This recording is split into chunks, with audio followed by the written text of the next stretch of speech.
Hello and welcome back.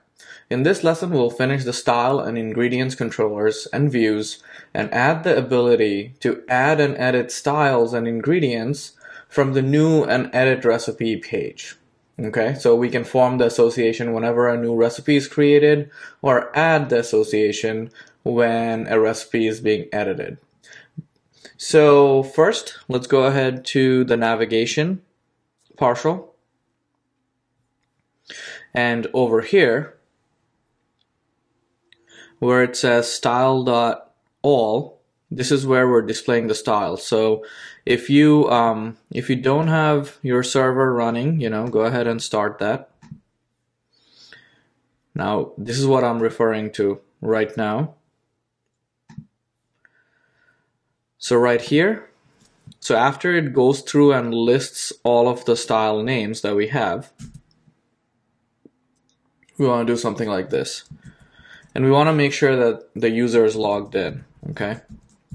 Because we only want the user to be able to create a new style or a new ingredient when they're logged in. So if logged in,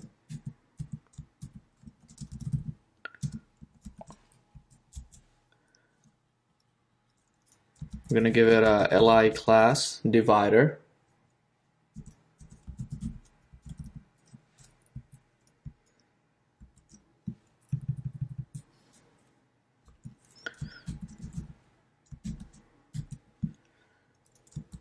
And then another li item.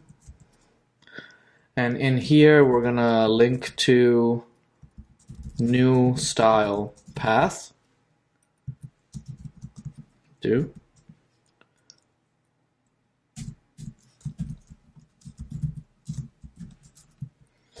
And then we'll just say new style.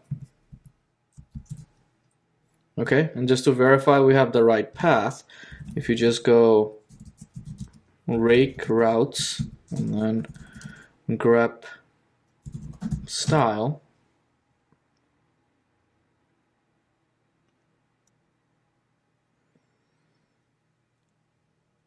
you'll see the style new is the new style path. Okay, perfect. So that should be all that we need. So let's go ahead and see how that looks. So I'll reload the page.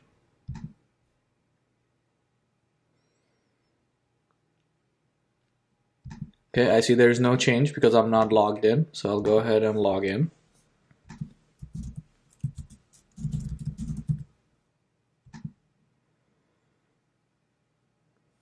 Okay.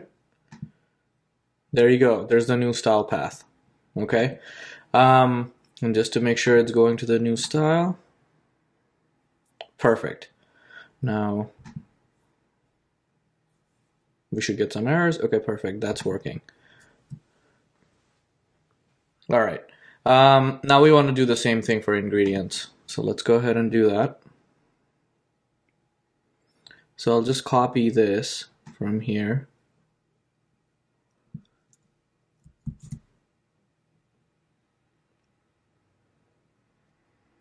And then right after listing of the ingredients, I'll just paste this right here.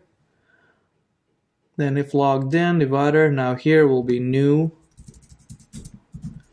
ingredient path. And then new ingredient.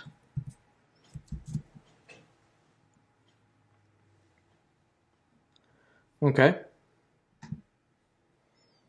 So let's reload the page. Ingredient, new ingredient. Perfect, that's working. All right, so now if I log out, okay. Now remember that we have moved it from the views over here, the new path, by adding this logged in feature to not show it, right? To verify that the user is logged in. However, if I go to styles new, even though I'm not logged in, I'm still able to access this template. And if you remember, we have to restrict this at the controller level, right? So let's go to the styles controller and the ingredients controller and restrict this. So I'll pull up the styles controller right here. And if you remember, or I'll just show you real quick, if you remember how we restrict this from the recipes controller, if you look at this, before action require user, that works for us, right? So I'm gonna go ahead and copy this, before action require user.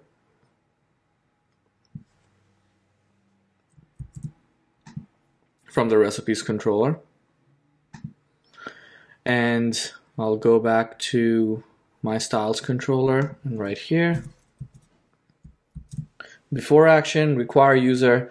Now except, I don't have an index action, right? So I'll just say except show.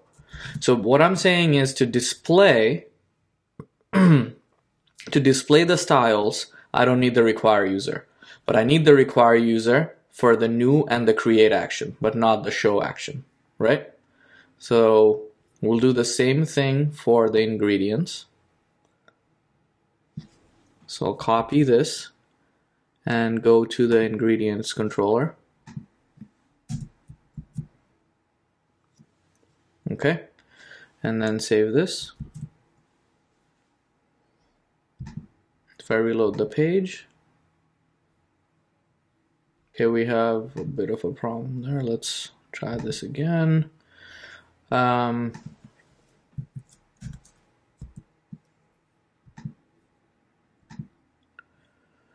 We see that it's not there. Ingredients is not there either. If I log in, actually, what happens if I should get an error now. It won't let me go. So if I go to,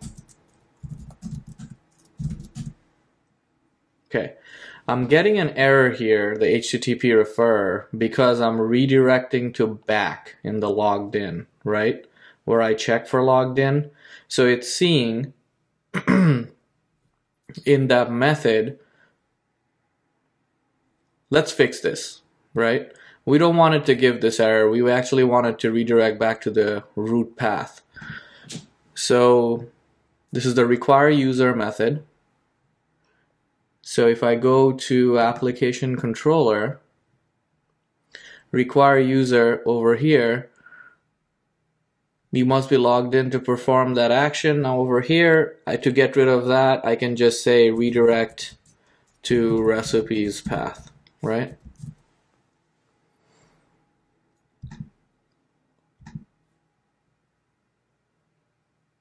Okay, you must be logged in to perform that action. Okay, perfect. Okay, so, and then ingredients new also.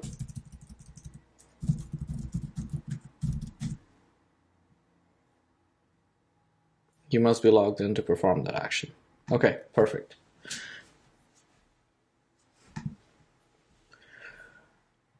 All right, so it looks like our navigation for the new style and new ingredients working, and we are also able to restrict these actions from the style controller and the ingredients controller, right? But we can show them without being logged in, which is good. All right, so let me just log in and make sure that this still works.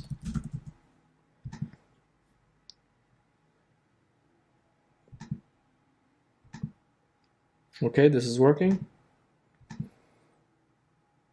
Okay, let's try creating a new ingredient. Let's say fish. And create ingredient. Okay, ingredient was created perfectly. Okay, great. Now, one thing we have to be mindful of is that we just updated the require user method, right? So from our application controller, the require user, and we were using it in many places. For example, if you look at the recipes controller, you'll see that we're using require user for everything except show and index, so new, edit, update, everything, and like.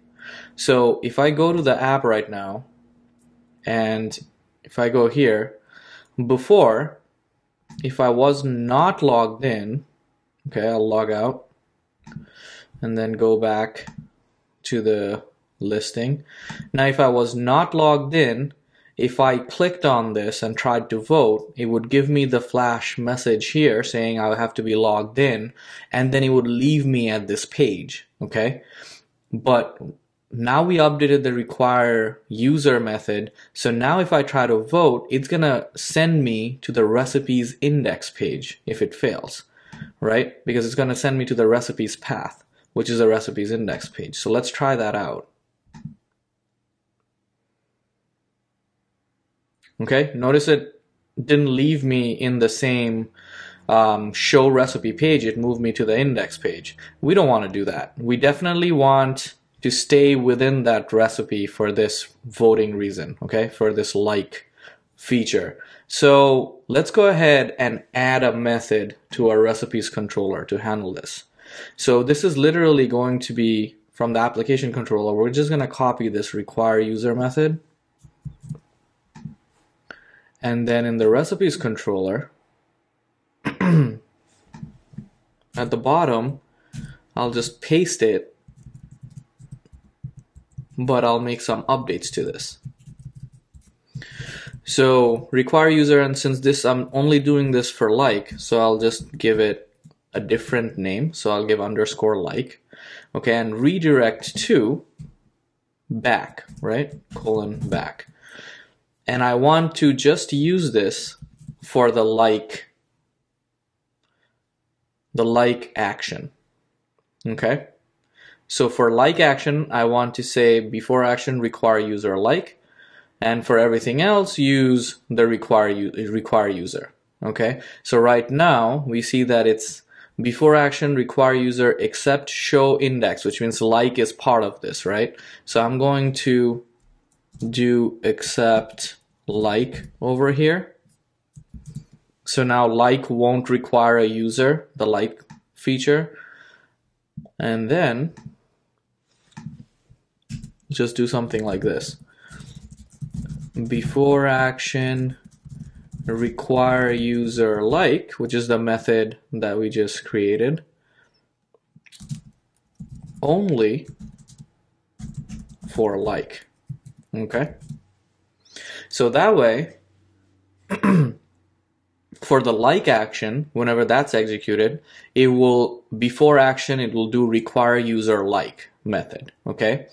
And for all the other ones like new, create, edit, update, it's going to do require user, right? So let's try this out. So I'll reload the page. Okay, so now if I try to vote, notice how it stays in this page. Okay, great. But now if I try to do, let's say, styles new, it sends me to the index path, which is perfect, which is what we want. Now let's try recipes new to make sure that works.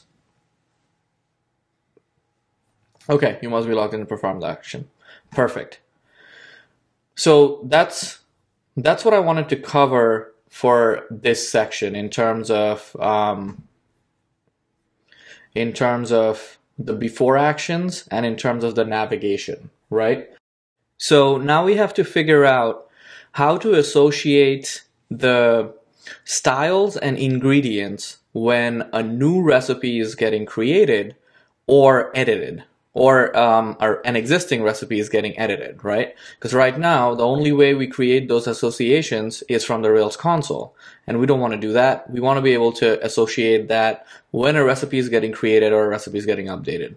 So if you look at the recipes view, right? When a new recipe is getting created, if you pull that up, you'll see that it's rendering form, okay? Create a new recipe, and you'll see that edit is doing the same thing, rendering form. So this means we just have to pull up this form partial, and we have to add some code here so that when a new recipe or an edit recipe is happening, that we have a way of associating and checking off multiple or one or none of ingredients and styles. So in the server, I will log in. So I have a user logged in. And then let's try the new recipe path. Okay, so we want to show right here to pick styles and ingredients, okay? So that this recipe that gets created is associated with those at creation. So how do we do that? We do that by adding what we call checkboxes, okay? So over the picture, I'm gonna add some code here.